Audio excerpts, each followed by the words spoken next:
A while ago, I got a job at a small hospital just out of town. I was excited as it was my first job I had been offered since my graduation. It was just casual work, but I was still ecstatic at the chance to work there, as the money was great, and it was the place I did my training at.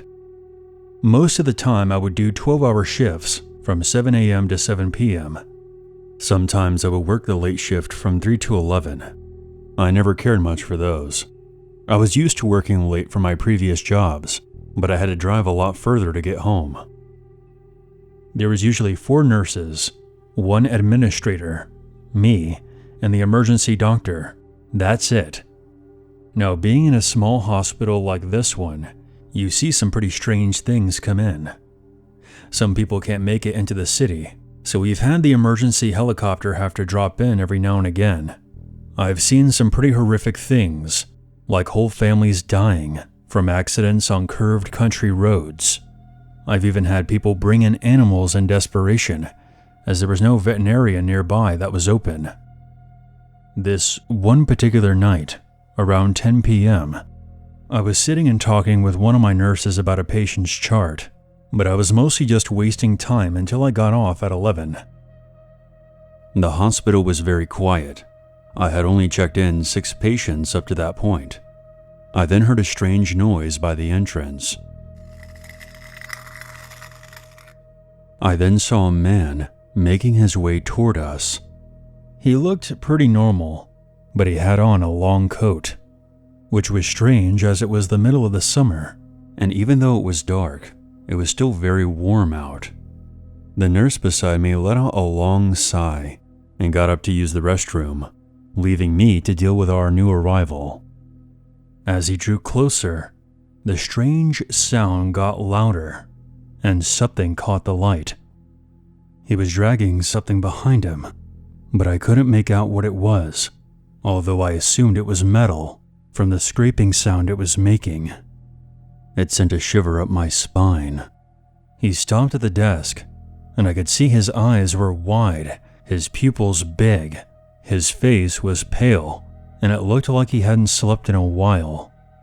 I had seen this look many times before, and immediately associated it with someone who was under the influence of something. He leaned on the desk and ran his fingers through his hair, pulling at it and grinding his teeth. When people like this come in, they are usually looking for drugs. Most of the time they will complain about migraines or fibromyalgia, anything we can't prove to the contrary. I processed him as usual and noticed he was becoming more and more irritable as time passed.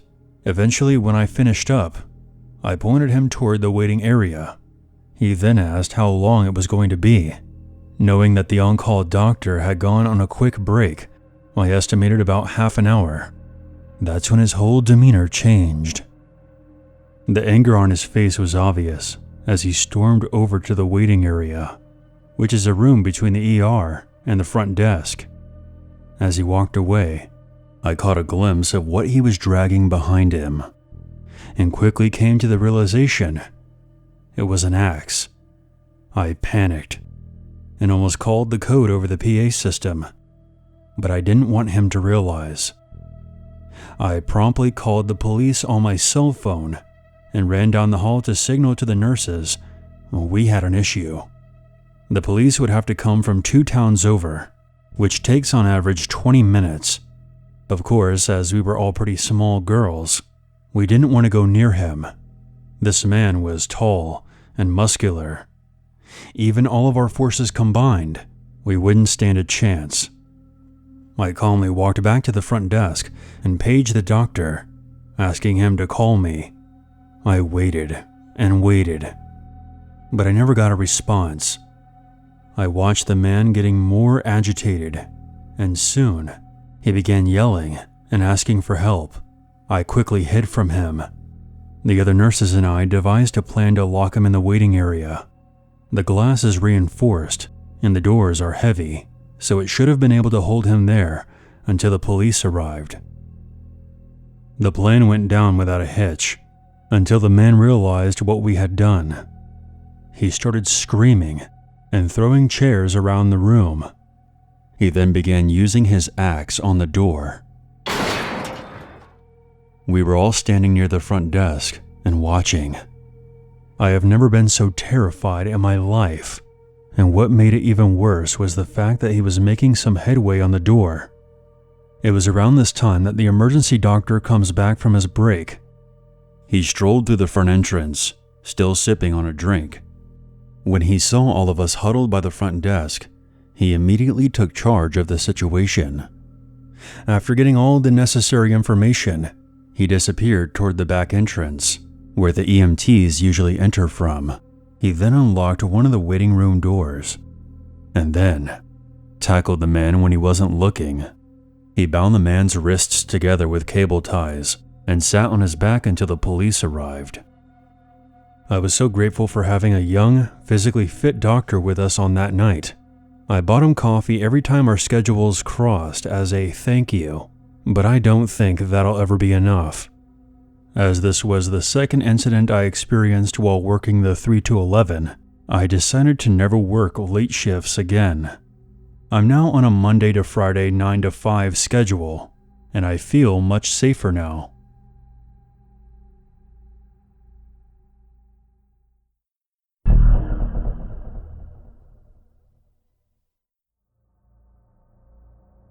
Last August, I was hospitalized in the voluntary psychiatric ward at the local hospital due to some major anxiety and depression issues I was having. It was unfortunately my second hospitalization, and this time I would have to have a roommate. No one knows why, but for some reason when the psychiatric unit was built, they decided to put in double rooms. Because of this, they would often have high-functioning patients share rooms.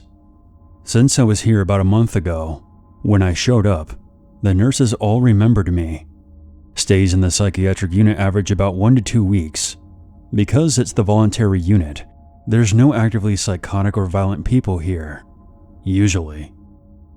My roommate, Jane, seemed nice enough. She was an unassuming, petite woman. One thing she really enjoyed doing was sitting at her desk and work on crossword puzzles. In fact, that was the only thing she ever seemed to be doing. In the rooms, each patient gets a desk and a dresser, which are right next to each other. I was admitted to the hospital around 6 p.m. By 9:30, I had taken my medication and was doing some meditation before going to sleep. I was looking at this beautiful picture of a tree and fence that was mounted to the wall and focusing on it while slowing my breathing. That's when I saw that there was writing on it. I hadn't noticed it earlier. It was in pencil and was put into the picture with enough force to indent it. The writing said, "They are all liars. Fucking liars." There were some other things I couldn't quite decipher. It creeped me out a bit, but I figure it had to have been the previous patient, so I went to the nurse's station to let them know. If you've ever been to a psychiatric ward, you'll know that most of the time, it's terribly boring. I spent most days walking around the unit. Some patients would actually count their laps. Apparently 30 laps equaled a mile. I also spent some time in the art room painting with a group. I began to notice that Jane never went to any of the groups. In fact, she never left the room. Then I realized that I had never seen her leaving the desk. Each time I came into our room, she would be sitting there, working on a crossword. I figured that's how she dealt with the boredom of this place. I tried to make small talk with her when I came in and out. I then realized something odd. The crossword puzzle she was working on never changed. It was the same exact one, with no progress being made. I would compare it to that scene from The Shining, where Mrs. Torrance discovers that all Jack had been writing for his screenplay was, "All work and no play makes Jack a dull boy." It's quite a chilling way to discover that someone has gone off the deep end. The second night I came back in around 10:30 to go to sleep. She was still sitting at the desk, working on that same crossword puzzle with the lights on. I shrugged at it, because by this point she was no longer responding to me saying hello or asking if she was going to join the group. It was possible that she could have been having a reaction to some medication, or just didn't feel like talking. So I turned off all my lights and pulled my privacy curtain closed. The medication I was on at the time basically knocked me out, so I was able to fall asleep pretty quickly. Around 2 a.m., I woke up to one of the medical assistants asking my roommate if she thought it was time to go to bed or turn off her light so that her roommate, referring to me, could sleep. She didn't really respond to the person and didn't turn off the light. I ended up just rolling back over and going to sleep. At some point, she had turned off the light and gone to bed, because I woke up sometime later in complete darkness. I was confused. The medications I was taking would usually make me sleep for 12 hours straight. I then realized I could hear someone talking. It was Jane. She kept repeating, "Jesse, help me. Jesse, help me." I responded with, "Jane, are you okay?" She didn't reply to me, but she kept saying it over and over again, so I thought she may have been talking in her sleep. Eventually I dozed off again, only to wake up again at some point later. She was saying the same thing, only louder this time. I knew that she wasn't talking in her sleep this time. I tried to get her to respond to me, but she never acknowledged that I was even there. She just kept raising her voice. "Jesse, help me. I need help, Jesse." I got up and went to go get the night nurse, whose name was Jessie. I told her that my roommate was calling for her. By the time we got back into the room, Jane was hysterical. She was crying out for Jessie and trying to get out of bed. Jessie did her best to calm her down, and I was rattled. But I was given another sedation, and I ended up going back to sleep.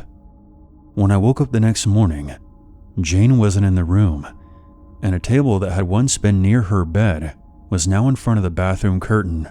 There were no doors because of self-harm risks. I went to use the bathroom, and there was an entire roll of toilet paper in the toilet bowl. Again, I went to go get a nurse, because I didn't want to be the one responsible for flooding the bathroom. I had already flooded a private bathroom by accident during my first stay. When I went out onto the floor, I realized two things. First, there was a medical assistant standing by the door near the front desk. Second, Jane was also standing at the door. The door only opens when someone phones in, so I was confused as to why there had to be someone essentially guarding the door. I found out from another patient who had insomnia that my roommate had spent the night running around the ward and throwing furniture around. They had finally gotten security down to talk to her, and she calmed down, but then stood in front of the door and was still standing there like a statue. 4 hours. I went about my usual routine of eating breakfast and painting. I asked some of the assistants about my roommate, and they tell me that she's been standing there since their shift started, 6 a.m. It's now 10:30 a.m. That made me a bit uneasy, but I just kept painting. I noticed something out of the corner of my eye. I look up and I see Jane outside of the room, staring in at me. She sees me look up and quickly looks away, but she doesn't move for a good 20 minutes. I get weirded out and decide to go back to my room for the first time that morning. She follows me into the room. I acted like I was just picking something up and leave again, and go to the assistant sitting at the front desk. I tell her politely that I might sound a bit paranoid, but that I think my roommate is following me around. So she lets me sit with her at the front desk. Because I'm sitting there with nothing to do, I decide to call my insurance company with a question. As I'm on the phone, Jane comes walking up with 2 plastic bins full of stuff. When they first let you into the unit, they give you a plastic bin full of various supplies. The bins were full of her stuff and my stuff. She also had the pillowcase off my bed that was full of my clothing. I lost it. Why does she have my stuff? That's my iPad. I kinda start freaking out. I do have anxiety issues myself. There were 3 nurses standing by, and they were flabbergasted. They had never seen anything like this. I'm now on the floor crying my eyes out, and someone kneels down and put their arm around me. It's going to be okay. You're gonna be fine. I had my eyes closed and I assumed it was a nurse, but in a bizarre twist, it was actually Jane. I tell her to stop touching me, and then tell the nurses I want her away from me. The nurses ended up bringing me into a private meeting room to go through my stuff. They then tell me that Jane is going to be transferred to the involuntary ward at some point during the day. Unfortunately, due to Jane's behavior, I can't return to my room until the transfer is complete. While this was all going on, Jane has now moved to the back door, which opens up into a stairwell that goes down to the garden outside. There's no way for her to open it, obviously, and she just stands there for hours. After a while, I just start ignoring her, though she stares at me whenever I'm in her line of vision.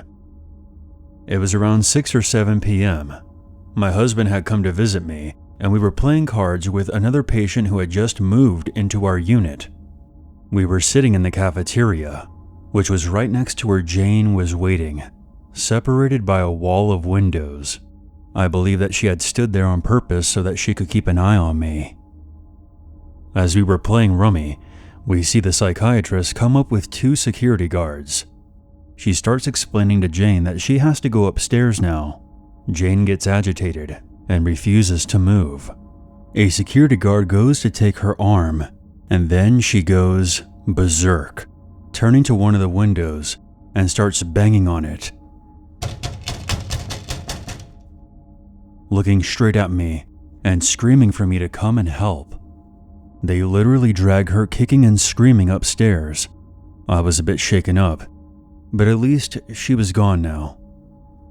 I end up with another roommate, also named Jane, but this new Jane was super sweet, and she was in the unit because she was detoxing from a medication. My attending psychiatrist assured me that my reaction was completely normal, and so I start to feel a lot better. The next day after lunch, it was time to visit the garden.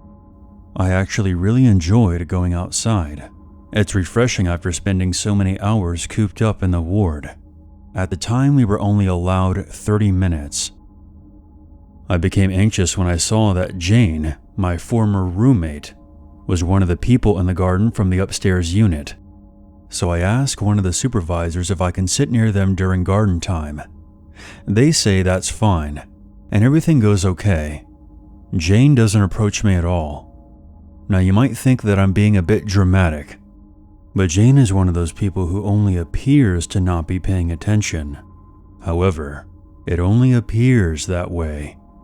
When we came back inside, since I didn't need an escort back to my unit, I made sure to break off from the group and get away from Jane as soon as possible. But then, Jane makes a beeline right for me, and she had to be restrained again. I didn't see her again after that.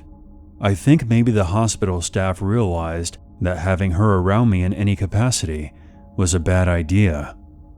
Something about me triggered her, and I don't like to think about what would have happened to me if she continued to be my roommate.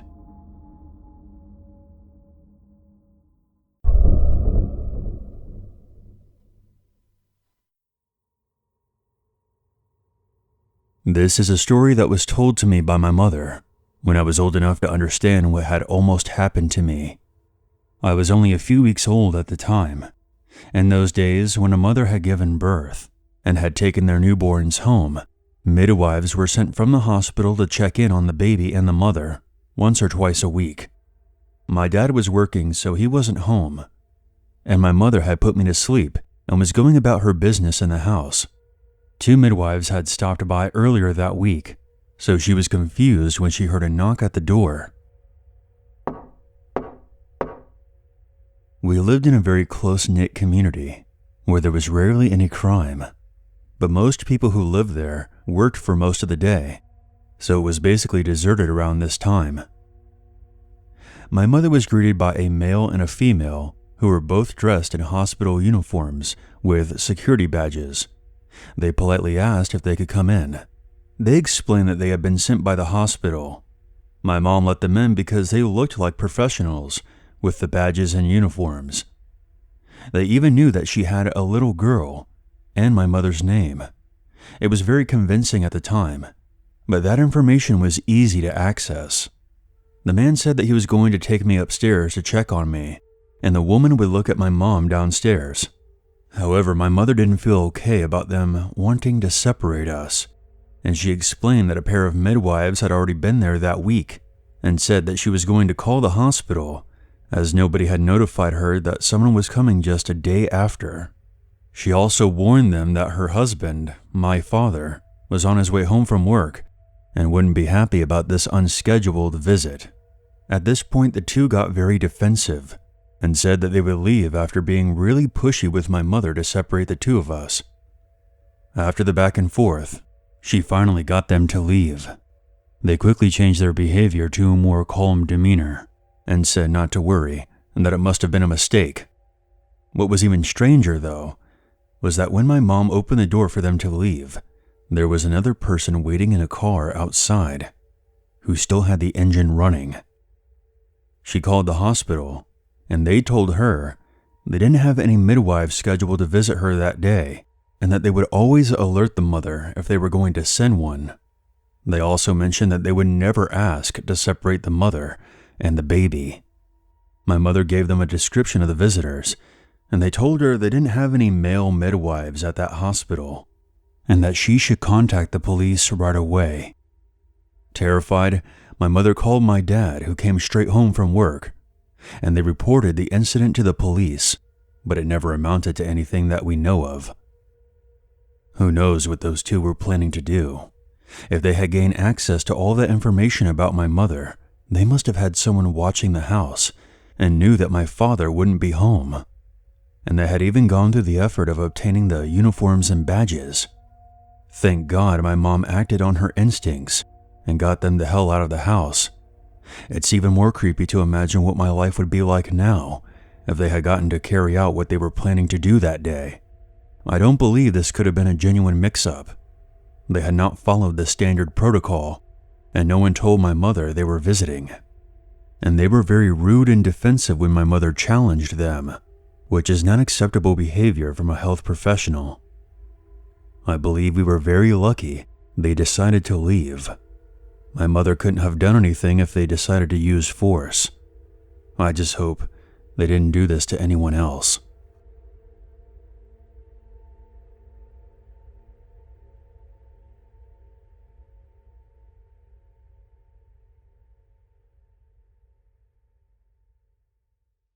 There's always a reason to be afraid.